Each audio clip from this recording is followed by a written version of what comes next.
Hello everyone and welcome. Make a cup of your favorite drink and get comfortable because this is a wonderful time for new stories from Yellowcat. Send your own stories in the comments below and maybe they'll be in our new video. Lawyers, what's the dumbest thing that someone has ever said or done in the courtroom that automatically ruined any chance you had of winning their case?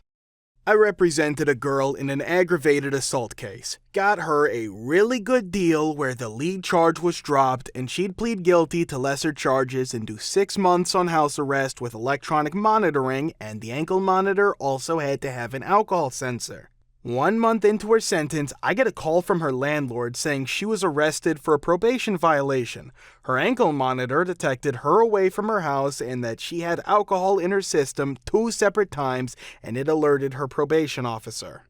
I talked to her at the jail and asked her what happened. She acted like she had no idea why she was there. Her mom had just gotten out of the hospital from surgery and needed someone to watch her, so she emailed her PO and asked if she could go to her mom's, and then just went. Few hours later, the PO responded and said she couldn't go, so she went home. Also, she had wine with dinner on 2 separate occasions, so it's not like she went out drinking or anything. None of it was any big deal. I was stunned by how nonchalant she was about it. I read her the Riot Act. There is one rule when you're on house arrest. Don't leave your house. You left your house. There is one rule when you're on an alcohol monitor.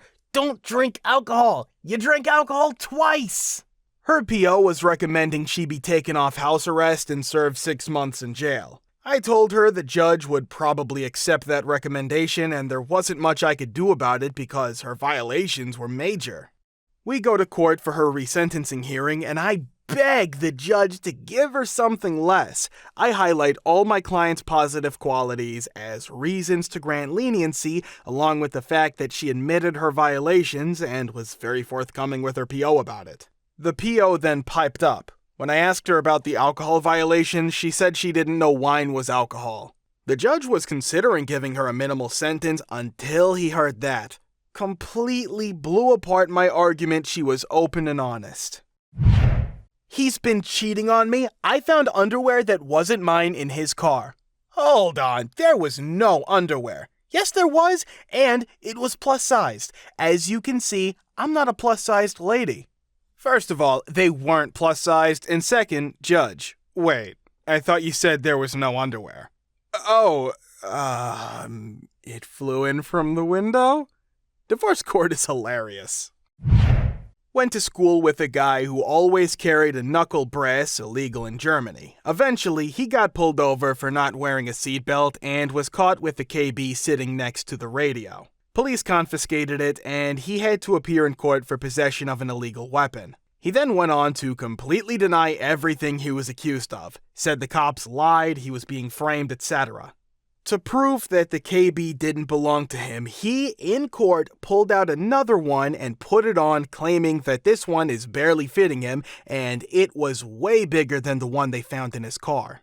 Needless to say, he got convicted for both of them and had to pay a €1,200 fine plus 80 hours of community work. I was a rural prosecutor. I had a DUI trial. Seemed cut and dry, nothing wrong with the BAC test, the people's evidence was sufficient in every way. The defendant was represented by the public defender. When I finished my half of the trial, the PD stood up and said they had only one witness, the defendant. He got sworn in and the PD said, "Why don't you tell the jury your side of the story?" Then sat down. The jury didn't know what that meant, but the judge and I did. The defendant was insisting on testifying in spite of his lawyer's advice. The PD wasn't going to assist him in hanging himself. All the guy had to say was, "I wasn't drunk when the cop stopped me. I can drink a lot and not get drunk." That was it. Time to cross-examine. I was kind of taken aback. Our medical expert witnesses had already testified that there was no way a person with a BAC over .08 could safely operate a motor vehicle. I thought about just skipping cross. Nah, the jury would be curious. So I abandoned my cross-ex technique and turned into Mr. Nice Guy. I queried him on where he had been earlier that night. Moab. Okay, any drinking there? Oh, H? Yes, beer and shooters, or something like that. Then he and his buddies had piled into the car and headed for Naturia, Colorado, maybe a 2-hour drive. Any drinking in the car? I asked. Oh yeah, plenty. He was driving, so he held back maybe only 3 or 4 beers. Any shots accompany that beer? Yeah, maybe 4. I decided that there was no reason not to let him explain himself after all of that.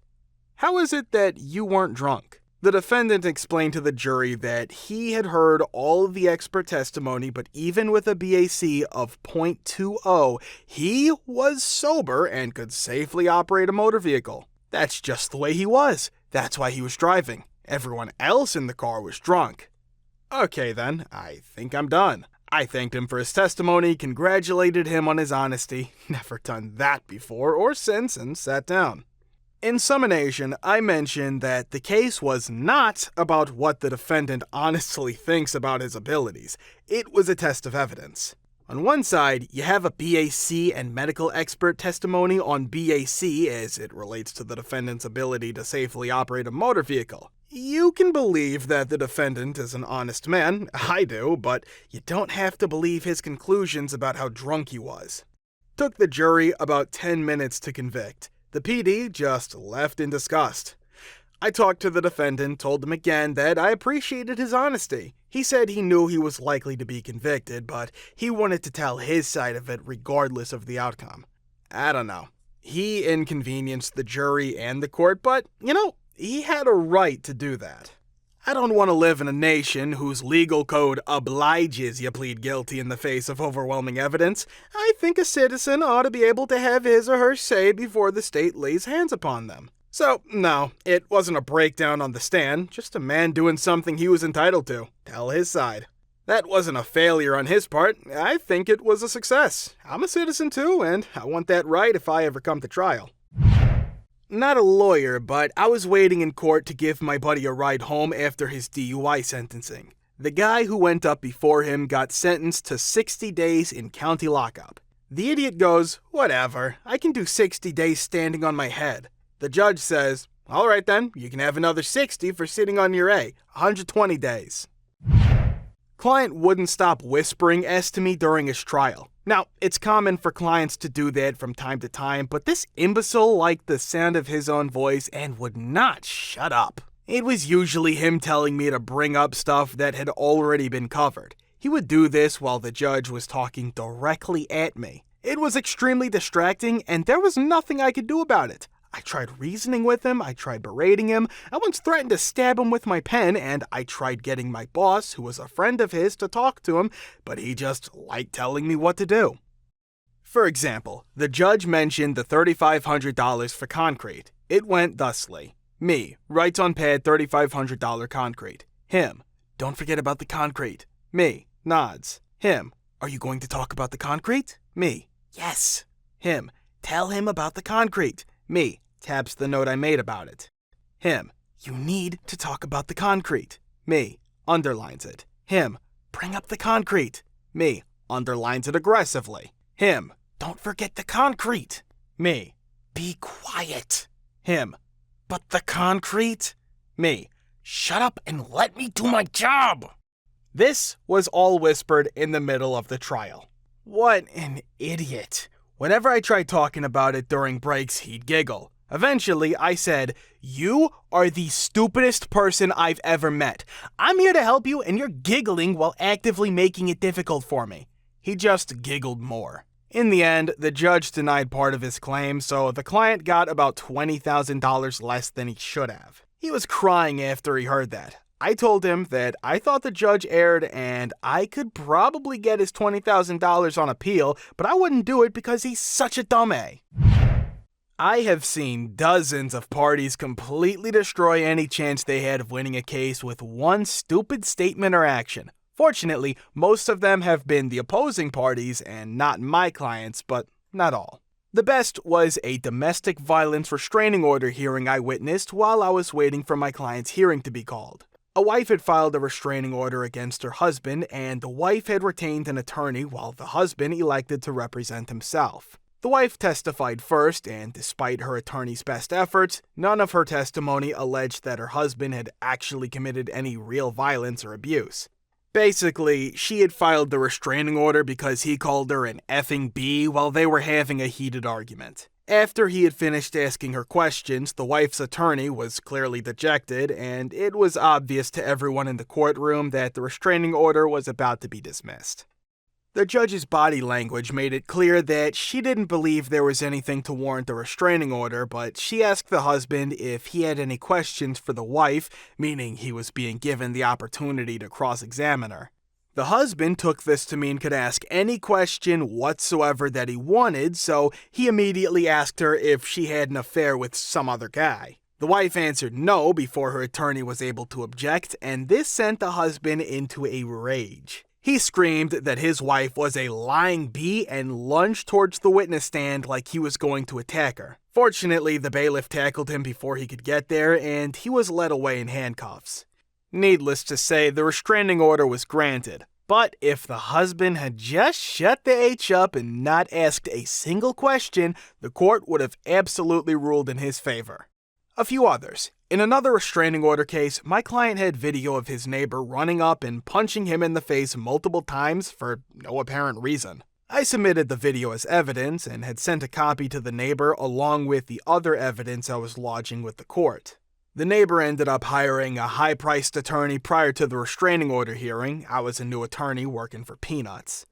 When the date of the hearing came, opposing counsel was extremely cocky and made an opening argument. The parties had filed cross-restraining orders, accusing my client of threatening and harassing his poor elderly client and making up lies about her. By the time he started arguing that my client should be made to pay his client's attorney's fees, the judge cut him off and, with a very confused look on his face, asked, "But what is your position regarding the video evidence?" The attorney was clearly confused and said that he was unaware of any video evidence. It immediately became clear that his client had neglected to share our evidence with her attorney, who was hired after she had been served with it and had sworn up and down to him that my client was the aggressor. The judge called for a brief recess to allow opposing counsel to view the video, and when court was resumed, the attorney was so deflated. The attorney mumbled a couple of feeble questions to his client, then basically gave up. It was one of the easiest, most enjoyable wins I've had. Lastly, I once had a client whose wife accused him of hitting her. He swore to me up and down for months that he had never laid a finger on her and that she was making stuff up to try to gain custody of their kids. Neither party had any evidence, so it was a he said, she said situation, which was not likely to end with her getting a restraining order or full custody of the kids. When my client testified at court, I was stunned when he immediately admitted on cross-exam that he had punched his wife in the face once. It was clear the other attorney was stunned as well, and before he could ask a follow-up question, my client pulled out a stack of papers and started yelling that he had proof that his wife was a cheater and a liar, which he clearly believed justified him hitting her. The papers were purportedly copies of emails between the wife and a male coworker. I found out soon after that he had spent more than $10,000 on private investigators trying to get proof his wife was having an affair. Obviously, a restraining order was immediately granted against my client. I had already explained many times before to the client that ours is a no-fault state and his wife's alleged infidelity had no bearing whatsoever on a restraining order, divorce, or child custody case. Still, he had convinced himself that this was going to be a bombshell moment in court that was going to result in him getting everything he wanted. Ironically, it did the exact opposite. Thank you for watching. Guys, thank you for all the support and the likes. Subscribe to the channel if you're not subscribed yet. See you next time.